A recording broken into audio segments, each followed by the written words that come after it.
Vous êtes sur les ondes de Top Pot, votre podcast en français sur la science, l'industrie et la consommation du cannabis.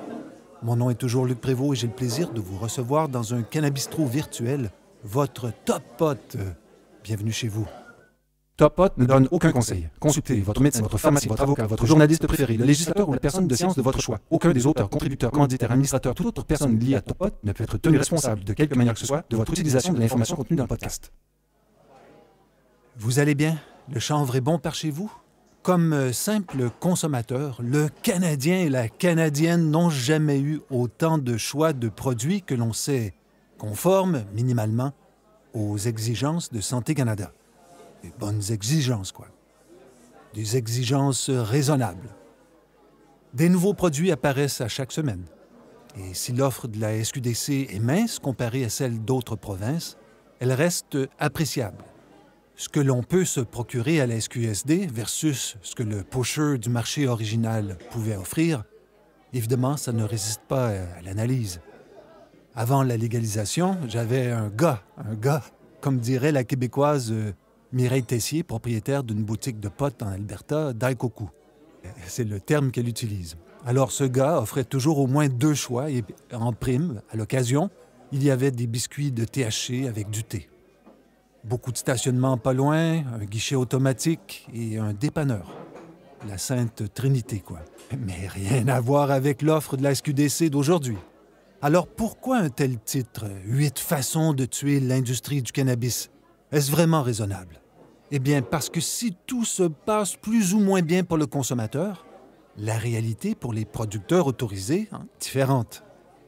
3 ans après la légalisation, il est clair que le gouvernement fédéral et tous les gouvernements provinciaux ont décidé d'abuser de l'industrie à qui ils ont donné la permission d'exister. Guère plus. Avec cette permission vient une série d'abus que nous allons aujourd'hui passer en revue. Mais pourquoi en parler cette semaine particulièrement?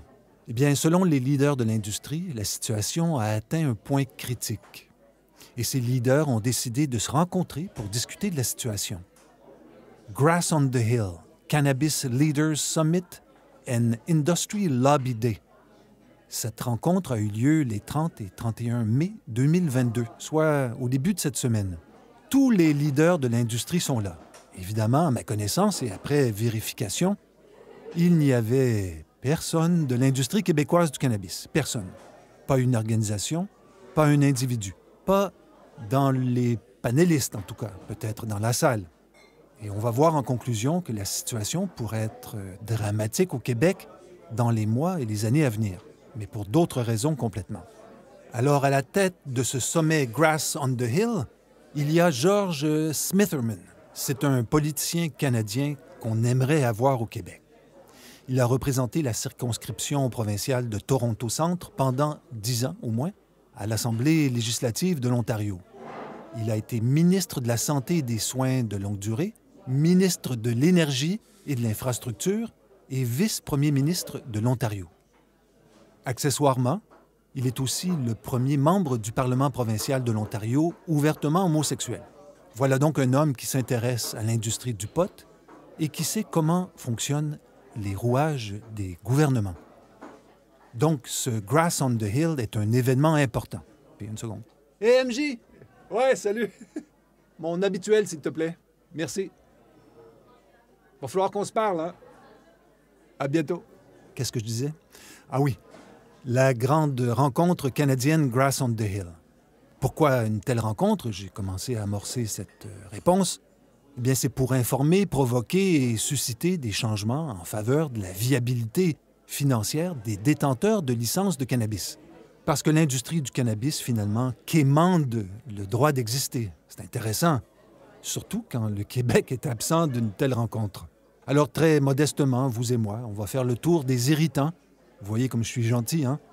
Dans le fond, c'est le tour des 8 trucs les plus efficaces pour tuer l'industrie canadienne du cannabis. Et le premier truc pour tuer l'industrie canadienne du cannabis est de forcer tout le monde à payer une taxe d'assises qui ressemble à de l'extorsion. Alors, j'ai voulu en avoir le cœur net. On en entend tous parler de cette taxe d'assises, mais dans quelques minutes, vous en saurez autant que moi. Et ça tombe bien. aussi, car j'ai trouvé une belle initiative sous forme d'un rapport écrit pour en discuter intelligemment. Évidemment, encore une fois, ce sont des intérêts de l'Ouest canadien qui ont trouvé la force, l'énergie et peut-être l'argent pour créer un document remarquable. Standforcraft.com. S-T-A-N-D for craft, C-R-A-F-T.com. C'est le nom de l'organisation qui a généré ce rapport. Il y a un lien pour les curieuses dans les notes de l'épisode. Le rapport est quand même drôlement fait car je n'ai pas réussi à y trouver un titre très clair. Peut-être qu'il me manquait la page de garde ou je ne sais pas quoi, mais on va appeler ça le dossier ou le rapport Stand for Craft. Se tenir debout pour l'artisanat. Donc il y a un lien pour les curieuses dans les notes de l'épisode. On y trouve, au bout de ce lien, une pétition à signer dont la première phrase est « Il n'est pas exagéré de dire que le Canada taxe à mort les entreprises artisanales de cannabis. » Alors j'avoue candidement que je ne sais pas qui se qualifie à titre d'entreprise artisanale de cannabis. Canopy? Aurora? Exo? Seulement les microproducteurs? Seulement les entreprises qui vendent leurs grammes de pot à plus de 10 $ le gramme? Je ne sais pas, et cela sera une saga pour une autre fois. Par contre, on peut facilement analyser la structure des coûts en prenant un exemple simple comme un pot de 3,5 grammes vendu à 25 $. Et là, je prends les chiffres proposés par Stand for Craft. Donc, pour 1 gramme de pot, voici la ventilation du coût de votre achat. Juste une seconde. Hey, merci MJ. Une seconde. Un peu d'eau. Wow, c'est bon. La stratégie de boire un peu d'eau à chaque gorgée, ça m'est venu après un voyage en Italie. J'étais étudiant. J'ai eu la chance de faire une croisière dans le fond de côtière. Hein? On naviguait sur un bateau de 35 mètres avec une carte Michelin, c'est vous dire. Hein? Anyway, c'est là que j'ai appris à alterner eau et café pour à chaque fois renouveler le plaisir de la gorgée, quoi. Donc, on a dit qu'on allait analyser la ventilation du coût d'un achat de 25 $ pour un pot de 3,5 grammes qui a coûté 25 $. La marge du détaillant au Québec, la SQDC, est de 2,54 $ par gramme. Le coût de la distribution provinciale est de 74 sous. La taxe d'assises et autres frais réglementaires est de 1,26 $ le gramme. C'est de cette taxe d'assises à 1,26 $ le gramme dont nous parlons. Les frais de transport seraient négligeables. Les coûts d'emballage sont de 50 sous. Les frais de laboratoire de 55 sous. Les coûts de production au complet seraient de 1,50 $ par gramme. Et on arrive finalement à la marge de profit pour le producteur autorisé. Accrochez votre tuque, s'il vous plaît. On parle de 1 sou par gramme. Pour un pot de 3,5 grammes, le producteur autorisé fait 3 sous et demi. Ces chiffres, à ma connaissance, n'ont pas été contestés par d'autres membres de l'industrie ou d'autres structures équivalentes à la SQDC. Mais alors, comment repayer les gens qui t'ont prêté de l'argent? Ta famille, sans doute, parce que les banques ne voulaient rien savoir de ton projet. Comment donc repayer des emprunts en faisant 3,5 sous de profit sur un pot vendu 25 $? C'est impossible. Quand je vois des internautes passer des commentaires sur les abus présumés des producteurs autorisés qui osent augmenter leur prix pour survivre, je ne suis jamais découragé. Il est vrai, cependant, que ces commentaires peuvent avoir des répercussions profondes sur la réputation des producteurs autorisés. Je ne suis pas découragé, je vous ai dit, quand je lis tel genre de truc, mais je suis triste pendant 1 ou 2 secondes. Mais simultanément, je constate aussi tout le travail que l'industrie devra faire pour expliquer la situation dans laquelle les gouvernements placent les acteurs du marché. Quand la SQDC vend ses fleurs en parlant de sativa et d'indica, on réalise tout le chemin encore à parcourir. Je suis sûr que la SQDC a ses raisons pour faire ça. Hein? Je ne suis pas bête.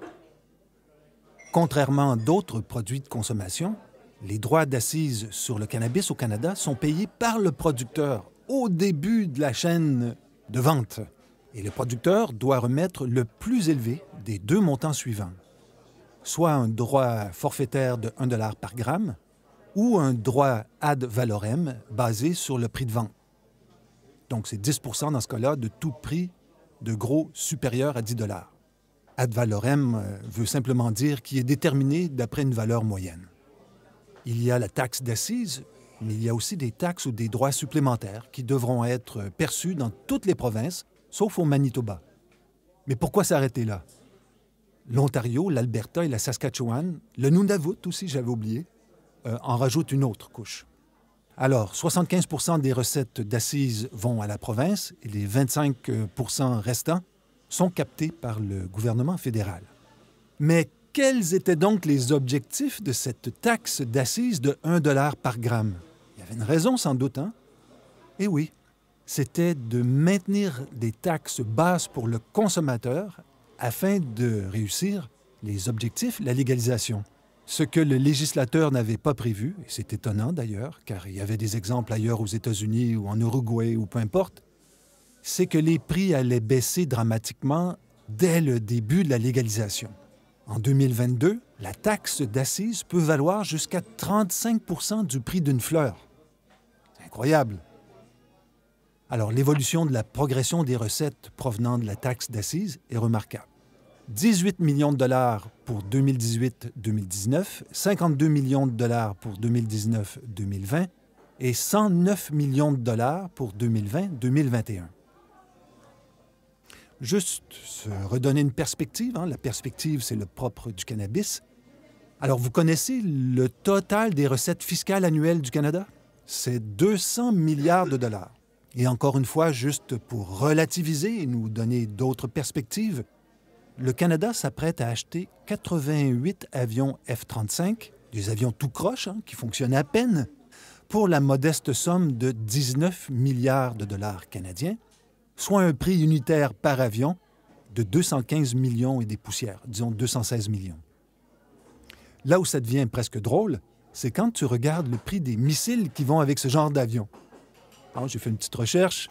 Un missile Spear 3 valait presque 300 000 $ il y a 1 an. Un missile. Et quand tu le tires, c'est ça qui est formidable pour les producteurs d'obus, c'est qu'il ne reste rien. Il faut repartir de zéro. Et alors maintenant, que nous disent les projections budgétaires? Eh bien, les ventes légales de cannabis stagnent car les provinces prévoient une toute petite augmentation de 6 % entre 2022 et 2023. Forcément, au Canada, d'autres produits sont soumis à des taxes d'assises. Spiritueux, vins, bières et produits de tabac viennent immédiatement à l'esprit. Et dans tous ces cas-là, c'est le producteur qui paye directement. C'est avec nos voisins américains que la différence saute aux yeux. Partout où l'on vend du cannabis, la taxation là-bas est au point de vente. C'est la norme. Et voilà d'où va venir la première compétition pour l'industrie canadienne du cannabis, de nos voisins qui sont déjà avantagés à ce niveau-là. Donc, au cours des prochaines années, nous allons assister à une guerre asymétrique. Ici, il y a un facteur essentiel à comprendre, et je vais prendre un exemple qui fonctionne bien au Québec. Depuis 2006, le vin et le cidre produits avec des ingrédients locaux, eh bien, ils sont exonérés des droits d'assises. Ce geste aurait permis à l'industrie de se développer agressivement. Mais, ce congé de taxes, qui existe depuis 2006, va prendre fin dans quelques jours à cause d'une plainte de l'Australie auprès de l'Organisation mondiale du commerce pour cause de mesures discriminatoires. Donc, un pays souverain ne peut pas faire n'importe quoi, n'importe comment. Et les producteurs de vin et de cidre affirment déjà que la situation va mal tourner pour eux. Que disent les auteurs du rapport à l'égard de la taxe d'assises? Et là, je vais faire plus ou moins texto. 1. Il est prouvé qu'un cadre de droit d'assises accommodant peut aider les producteurs nationaux et les petits producteurs à prospérer, en particulier dans le cadre de la production rurale et agricole. 2. Un ajustement peut avoir un impact considérable, pour le meilleur ou pour le pire, sur le résultat des producteurs. Au Canada, il y aurait plus de 850 entreprises dans l'industrie du cannabis, en incluant les producteurs, transformateurs et vendeurs. De ces 850 entreprises, il y a seulement 25 entreprises canadiennes à la bourse qui ont généré des revenus de plus de 2,5 millions de dollars. Par contre, on dénombre 250 licences de microproduction et 106 licences de microtraitement ou microtransformation. Entre les entreprises à la bourse et les microproducteurs, il y a de tout et on en revient à la difficulté que j'ai nommée initialement de qualifier ce qui est artisanal de ce qui ne l'est pas, car tout bouge à une vitesse folle. Entre mars 2021 et mars 2022, la part de marché des 4 plus grands producteurs canadiens est passée de 52 %, plus de la moitié, à 25 %, à peu près le quart. Donc, si vous êtes un voyageur fréquent sur Top Pot, vous savez que je crois que le cannabis est une activité économique de maraîchage de proximité. Un produit local frais, respectueux de l'environnement, qui travaille en circularité avec les autres industries de la région. La taxe d'assises actuelle tue une industrie qui doit, en plus, simultanément, faire face à un marché original, prêt à renaître de ses cendres à n'importe quel moment. Le rapport précise que moins de 5 % des entreprises, quelle que soit leur taille, ont généré des revenus réguliers et viables depuis les débuts de la légalisation. Et constatation encore plus dramatique, les propriétaires de plus de 60 % de la superficie de production canadienne de cannabis annoncent pouvoir faire faillite dans la prochaine année. J'ai relayé la semaine passée une nouvelle du journaliste Matt Lammers à l'effet que 141 entreprises canadiennes n'avaient pas encore payé au gouvernement certains montants dus pour la taxe d'assises. C'est quelque chose quand même. Peu de producteurs autorisés génèrent des profits. Et quand on a demandé à une quarantaine de producteurs autorisés le nombre de mois où leur entreprise a produit des bénéfices, 63 % ont répondu zéro. Oui, 63 % des producteurs interrogés dans cette recherche ont généré zéro profit en 2021.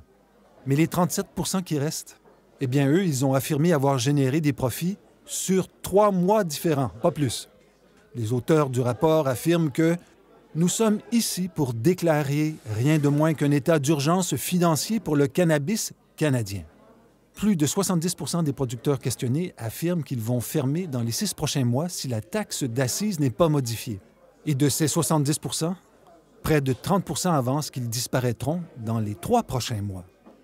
Tout ça, ce sont des chiffres qui datent de quelques mois à peine. On n'est pas en 2018-2019. Et dans les faits, dans le réel, dans la vraie vie, cela veut dire quoi pour l'industrie dans les prochains mois?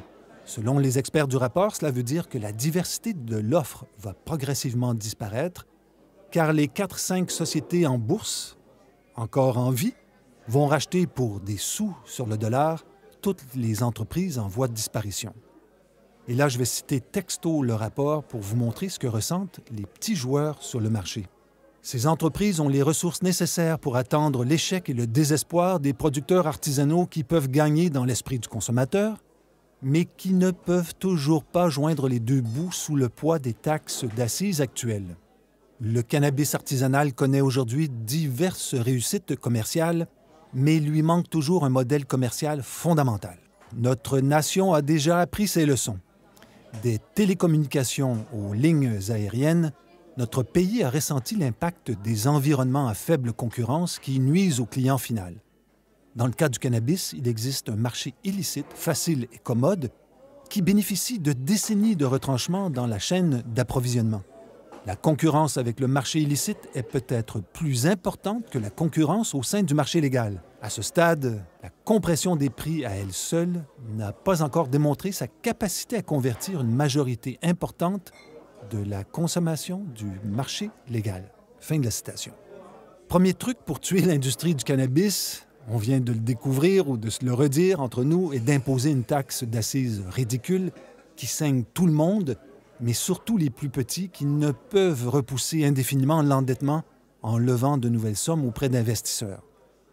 Il est clair qu'investir dans le cannabis n'est pas la bonne manière pour devenir riche en 2022. Alors, c'est quoi le deuxième truc pour tuer l'industrie du cannabis? C'est simple. Il suffit que les banques se passent le mot pour ne pas soutenir les artisans du cannabis. Je pense vous avoir déjà parlé ou avoir évoqué l'histoire de ce producteur autorisé qui voulait ouvrir un compte pour déposer un chèque de Santé Canada à la banque. Eh bien, la banque lui a refusé d'ouvrir ce compte. Je vais vous donner un autre exemple. Non, pas un exemple québécois. On n'aborde pas ce genre de sujet au Québec. Non. On va regarder ensemble ce qui se passe en Colombie-Britannique pour avoir un portrait réaliste de la relation entre les banques et l'industrie du cannabis. Et je ne vais pas citer un obscur blog ou un petit journal régional. Non. On parle d'un dossier mené par Radio-Canada. Alors, selon ce que rapporte le journaliste Joël Ballard de Radio-Canada, malgré une légalisation en bonne et due forme, il est difficile pour les détaillants de la Colombie-Britannique d'obtenir de simples services financiers de base de la part des banques. Au Québec, beaucoup de consommateurs aimeraient voir disparaître la SQDC pour qu'elle laisse sa place au privé. Je crois que ces personnes de bonne foi ne réalisent pas qu'il y aurait un gros problème pour que des investisseurs puissent obtenir des prêts pour se lancer en affaires pour ouvrir l'équivalent de boutique SQDC, disons par exemple à Natashquan. Les détaillants de la Colombie-Britannique vont plus loin. Cette frilosité des banques crée des déserts d'accès, c'est-à-dire des zones où aucun commerce ne s'installe. La conséquence est simple, hein? Le marché original, le marché noir, créé par le législateur, revient s'imposer là où le vide existe. Aussi ridicule que cela puisse être, il est presque impossible d'ouvrir un simple compte chèque, semble-t-il, en Colombie-Britannique. Pour quelqu'un qui travaille dans le pot, évidemment. Selon l'Association of Canadian Cannabis Retailers, dont l'acronyme est ACRES, 50 de ses 52 membres ont dû se tourner vers les coopératives de crédit locales suite au refus des banques. Les spécialistes de la province avancent même qu'il y aurait plus de détaillants de cannabis légaux si les institutions financières offraient un vrai soutien à l'industrie. La directrice de l'association ACRES, Jacqueline Pehota, affirme que la situation n'est pas limitée à la Colombie-Britannique. Selon elle, 95 % des entreprises de l'industrie vivent des problèmes similaires. Évidemment, le discours des banques sur le blanchiment de l'argent ne tient pas la route. Pourquoi attirer l'attention des autorités en tentant de blanchir son argent dans le pot? Je ne dis pas que cela n'existe pas. Je dis qu'il serait plus simple d'investir dans la restauration ou la bijouterie. L'histoire prouve que cela fonctionne très bien. Cela dit, les banques ont de bonnes excuses pour ne pas prêter aux petits joueurs, mais toutes ces excuses disparaissent quand il s'agit d'investir dans les grandes sociétés canadiennes, qui, pourtant, perdent toutes littéralement, pas des millions, mais des milliards. Après le slogan « Too big to fail », on est rendu à « Too big to nail ». Détail important, quand les acteurs de l'industrie du cannabis peuvent ouvrir un compte, ils doivent faire face aussi à des frais spéciaux. Cette prime cannabis tue aussi littéralement l'industrie. J'adore donner un exemple de ce genre d'abus qui est considéré comme normal par les différents législateurs à travers le Canada. Il y a tout juste un peu plus d'1 an, obtenir un permis pour vendre du cannabis à Vancouver coûtait 30 000 $. La devinette maintenant. Combien coûtait un permis pour vendre de l'alcool au même moment? Un permis de cannabis à Vancouver, c'est 30 000 $ et un permis pour vendre de l'alcool, c'est 429 $. Il y a 1 an et demi à peu près. Peut-être que les choses ont changé. Mais voici l'abus perpétré en plein soleil, au vu et au su de tout le monde. D'accord, on va maintenant passer à un autre truc pour tuer l'industrie du cannabis. Et spontanément, il me vient à l'esprit que l'interdiction du cannatourisme semble être un très, très bon moyen pour ralentir l'industrie dans son ensemble, en plus de modérer les progrès de l'acceptabilité sociale. Le tourisme lié au cannabis est désormais une industrie de 17 milliards de $ et serait en plein décollage selon The Switzerland Times. Les gens qui disent que c'est le monopole de la SQDC qui nuit à l'innovation dans le secteur du cannabis, évidemment, ils se trompent profondément. En tout respect, il suffit de regarder ce que fait le Nouveau-Brunswick. Je crois qu'il y a au moins un minimum de 3 points de vente à la ferme, ou, comme j'aime le dire, 3 points de vente au bunker. J'adore particulièrement l'initiative de Crystal Cure, qui est un microproducteur, mais aussi un microtransformateur, qui a nommé son point de vente le Backdoor. Entre la vente à la ferme et les nombreuses initiatives dans le domaine du chanvre, le cannatourisme a un rôle important à jouer pour dynamiser le secteur du cannabis. Il suffit d'imaginer comment la réputation du Québec dans la restauration pourrait être une carte importante à jouer. entre la poutine et le restaurant Le Toqué, il y a un monde d'opportunités à explorer. Petit bémol, le chiffre de 17 milliards est probablement un mauvais chiffre. Un chiffre né dans l'inflation du désir de plaire aux différents législateurs pour les faire saliver sur les possibles recettes fiscales. L'important est ailleurs. Le canatourisme, c'est aussi une fenêtre sur l'économie circulaire, où les déchets d'un acteur du secteur deviennent la matière première de son voisin. Je pense à certains manufacturiers de sols vivants qui incorporent des minéraux qui étaient auparavant rejetés ou simplement mal valorisés, genre enfouis dans des constructions d'autoroutes. Je pense au branchage des plants de potes qui peuvent être recyclés en feuilles de 4x8 écologiques. Voyez le genre, hein? OK. Peut aussi tuer l'industrie du cannabis en ne vendant pas ce que les gens veulent acheter.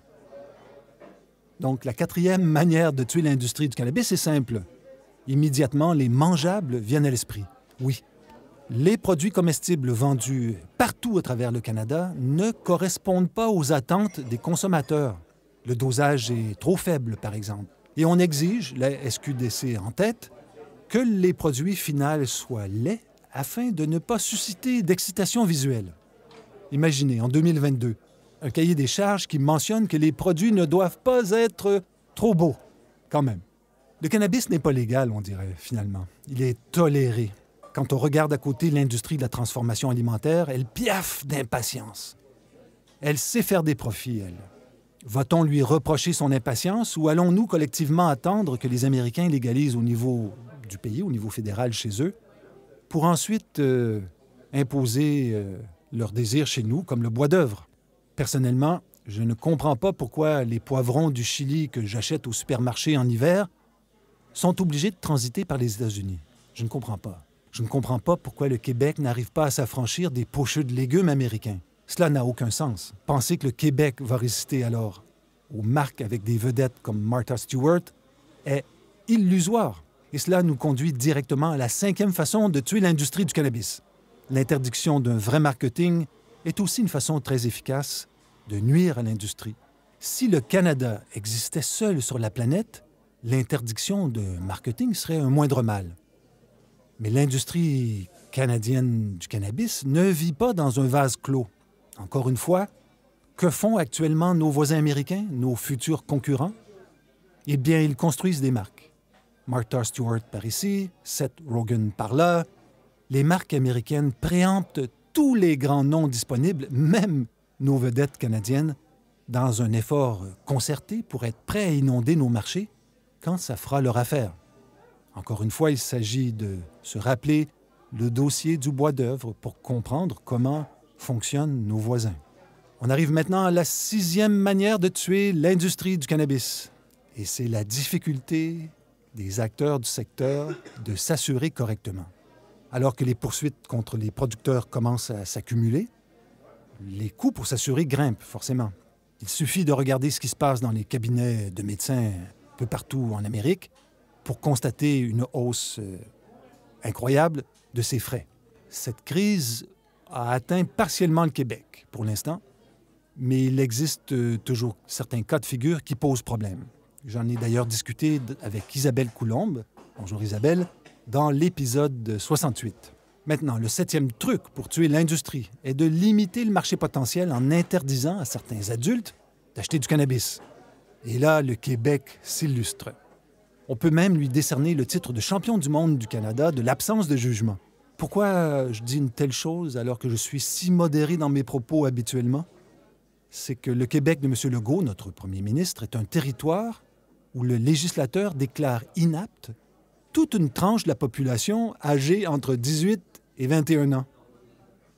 L'inaptitude, c'est quelque chose de grave, hein? Tu peux t'engager dans l'armée canadienne à 17 ans avec le consentement de tes parents pour aller tuer du monde au bout du monde, sans problème. Mais fumer un joint? Aujourd'hui, 10 personnes vont mourir à cause de l'alcool au Canada et 400, aujourd'hui, seront hospitalisées pour les mêmes raisons. Le jeune de 18 ans qui veut expérimenter, et c'est de son âge, et bravo, eh bien, il sera conduit par le discours officiel à se tourner vers l'alcool, qui est très dangereux, ou le marché noir du cannabis, où il y a beaucoup aussi de mauvaises nouvelles. Et maintenant, le huitième et dernier truc pour tuer l'industrie du cannabis Eh bien, il s'agit simplement de négliger l'importance du rôle de la femme dans les futurs achats du cannabis. Ben voyons donc, Luc, qu'est-ce que tu racontes, là? Je vais partager des études américaines, car c'est de là que vient l'info, mais on peut facilement transposer sur le marché canadien. Il faut au passage noter le dynamisme d'une industrie qui, là-bas, n'existe pas encore officiellement au niveau fédéral, mais qui se prépare en attendant son moment. Alors, il semblerait que 20 de tous les Américains adultes sont des voyageurs motivés par le cannabis. Ça fait beaucoup de monde, ça. Toute la démarche évolutive du cannabis qui passe du buzz au bien-être, qui passe de l'agrotox aux produits biologiques, est propulsée par les femmes, qu'elles soient des leaders de l'industrie ou de simples consommatrices. La firme Condé Nast affirme, et là je cite texto, que ce sont les femmes qui façonnent de manière créative des espaces sûrs pour que les curieux et les expérimentés du cannabis puissent profiter de la plante avec des idées touristiques innovantes intéressantes. Petit rappel pour montrer le sérieux de cette affirmation, Condé Nast est une entreprise mondiale de médias qui produit certaines des marques imprimées, numériques et vidéo les plus importantes au monde, comme Vogue, GQ, The New Yorker, Vanity Fair, Wired et l'incontournable Condé Nast Traveler. Selon les spécialistes interviewés, les femmes prennent déjà 80 des décisions de dépenses dans les ménages américains. Ce sont les femmes qui prescrivent et achètent la bière, la bouffe et les vêtements. Dans un contexte de consommation banalisée, on peut penser aux nano-émulsions qui arrivent à la SQDC très bientôt, eh bien, ce sont elles qui vont acheter le pot dans les années à venir. Oui, les femmes sont celles qui vont prescrire et acheter pour leur famille. Il y a plusieurs autres manières de tuer l'industrie du cannabis, évidemment. Si j'en ai oublié une de très importante ou une qui est très importante pour vous, faites-moi signe. lucprévost@hotmail.com. Il est quelle heure, là? Oh, c'est l'heure. Juste une seconde. Hé, MJ! Je te remercie, hein? T'es sous? On se reparle bientôt. Bye. OK. C'est peut-être le moment de se donner une vraie perspective sur l'industrie du cannabis en la comparant à d'autres secteurs de culture agricole au Québec, par exemple. En 2020, le cannabis entre dans le groupe select des 5 principales cultures agricoles du Québec. C'est pas rien, ça. Par contre, les recettes monétaires québécoises provenant du cannabis auraient diminué en 2021 par rapport à 2020, alors que toutes les productions confondues connaissaient une hausse de 10 pour la même période. L'amélioration de la rentabilité de l'ensemble du secteur agricole au Québec n'a donc pas été aidée par le recul de la production du cannabis. Reculons encore un peu plus pour se donner d'autres perspectives. Les vins québécois représentent 3 des achats de vin au Québec, alors qu'en Ontario, les produits provinciaux représentent 22 des ventes. Est-ce que les vins québécois sont moins bons que les vins ontariens? Je ne suis pas un buveur de vin. J'ai une idée, mais je dirais que je ne sais pas. Est-ce que la promotion des vins québécois est nulle? Peut-être. Je ne sais pas. Mais au moins, l'industrie vinicole, elle, possède le droit de s'annoncer et de sponsoriser des festivals, par exemple. On peut aussi traverser la rue et regarder ce qui se passe chez les distilleurs québécois. J'ai écouté le balado de Lionel Levac qui s'appelle « La scène agro » dans un épisode récent intitulé « Pierre Fitzgibbon, priorité aux alcools québécois ». Le ministre de l'Économie et de l'Innovation affirme qu'il serait plutôt très enclin à aider les entreprises utilisant des matières premières du Québec plutôt que des alcools de base achetés en Ontario. Chose que je ne savais pas, les matières premières produites au Québec coûtent, pour l'instant, 3 à 4 fois plus cher que celles produites en Ontario. Alors imaginez que M. Fitzgibbon dise que la priorité, c'est le pot québécois. Wow! mais, la réalité, forcément, nous rappelle à l'ordre. Hein? Juste avant d'enregistrer, il y a quelques minutes, je vois passer cette nouvelle sous la plume de la journaliste Nathaëlle Morissette du Journal de Montréal. Et le titre est « Sans fin ». Et là, je vais y aller texto. Il est minuit moins une.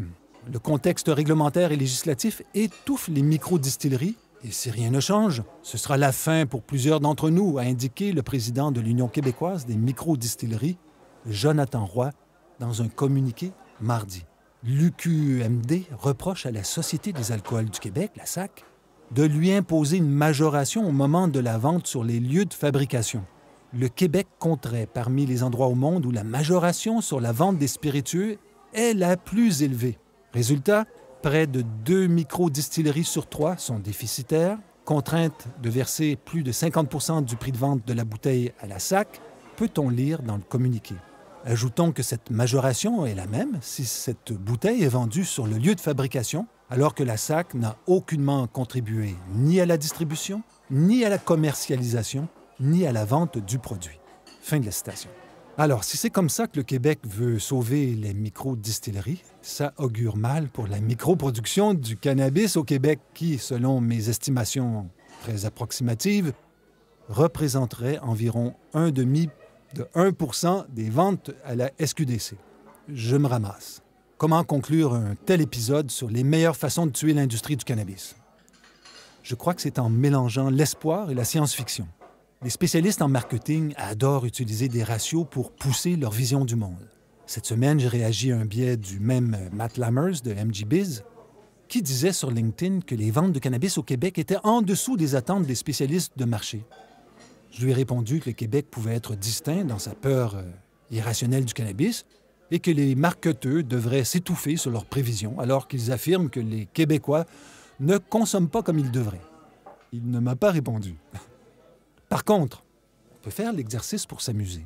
Bien que la population du Québec soit la 2e en importance au Canada, l'Alberta et la Colombie-Britannique génèrent plus de ventes mensuelles de cannabis que le Québec.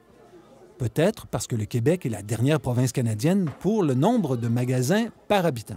Peut-être. Selon les estimations de Cannabis Benchmark, le Québec, accrochez-vous, le Québec pourrait supporter facilement 1064 points de vente supplémentaires.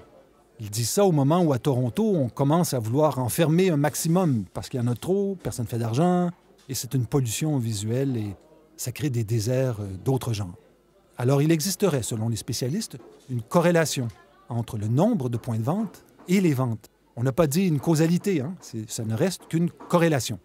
Mais les gens de marketing sont à l'aise pour traiter ça comme si c'était une vérité. Rappelons qu'il y a actuellement 88 boutiques SQDC au Québec et que le plan d'ouverture a été revu à la baisse avec l'objectif d'ouvrir 10 autres points de vente d'ici mars 2023 pour un total de 98 boutiques SQDC. Cannabis Benchmark reconnaît que toutes les provinces comme le Québec, où l'État exerce un monopole sur la vente en ligne et en magasin, eh bien, ces provinces n'ont pas besoin d'ouvrir autant de boutiques avec pignon sur rue pour satisfaire le marché. L'article reconnaît aussi que la SQDC est incroyablement efficace sur le plan opérationnel et qu'elle offre des prix relativement faibles dans un contexte de respect de la santé publique. Et là, on arrive au bout crucial. L'expansion du marché canadien serait terminée partout, sauf au Québec. Alors, comment interpréter cette évaluation du marché québécois? Quand penser ou comment se projeter dans ce scénario? Si le marché provincial québécois peut encore prendre de l'expansion, qui en profitera? Les microproducteurs québécois? J'aimerais ça, mais à ma connaissance, la SQDC n'a aucun plan particulier pour eux. La seule instance représentative de l'industrie au Québec n'a pas non plus de plan pour les microproducteurs. Est-ce que les producteurs de taille moyenne vont pouvoir remplir cette promesse d'expansion avec leurs produits? Là aussi, on leur souhaite, s'ils ne meurent pas avant à cause de la taxe d'assises qui les ruine, littéralement. Finalement, il reste les gros joueurs qui continuent de s'enfoncer dans des stratégies foireuses. Leur part de marché fonde, à vue d'œil, on l'a déjà dit. Alors, je vais conclure avec une ovni, une opinion vulgaire non informée. Ce bassin potentiel d'expansion créé par la gestion de la SQDC va continuer d'exister pendant quelques années, à moins d'un changement de gouvernement à la prochaine élection provinciale. Ce scénario semble totalement improbable. Donc, on peut penser que la SQDC va franchir la barre des 150 points de vente dans 4 ou 5 ans. Et dans 4 ou 5 ans, les Américains auront légalisé au niveau fédéral et ils seront prêts à venir envahir le marché québécois. Et voilà, c'était le 107e épisode de Top Pop. Questions, commentaires, critiques, n'hésitez pas à m'écrire, lucprévost@mail.com. Je vous remercie pour votre écoute, vos partages et vos suggestions. Allez, bonne semaine, beaucoup de bien-être et bon chanvre.